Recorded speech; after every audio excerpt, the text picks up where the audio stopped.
અમારી તો 11-12 2 વર્ષની મહેનત હોય છે નીટ પરીક્ષા પાછળ, કારણ કે બોર્ડ અને ગુજકેટ એની પણ મહેનત હોય છે. અને છેલ્લા 1 મહિનામાં તો અમે રાત દિવસ આખી મહેનત કરીને નીટની પરીક્ષા દીધી હતી. 24માં આવી રીતના પેપર લીક થયું હતું, અમને બહુ જ દુઃખ લાગ્યું હતું, પણ 25માં હાર્ડ પેપર આવ્યું હતું. એટલે આ વખતે અમને એમ લાગ્યું હતું કે ભાઈ કાંઈ આવું ન થાય, એટલે આપણે સેફ સ્કોર લઈ લઈએ. અને સેફ સ્કોર આવે પણ એમ હતો, પણ આવી રીતના નીટનું પેપર લીક થઈ ગયો એટલે બહુ જ દુઃખ લાગે છે.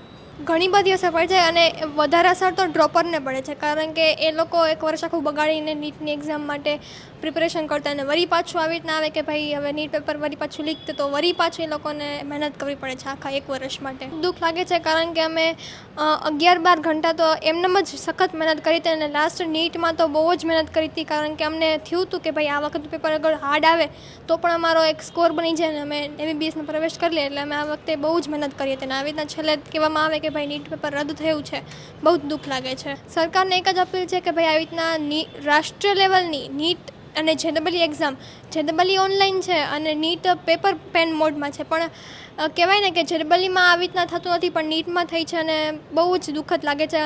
અને પહેલાં પણ ગુજકેટ અને બોર્ડને બેના માર્ક્સ કન્સિડર કરીને પહેલાં ગુજરાતમાં ડૉક્ટર્સ બનતા.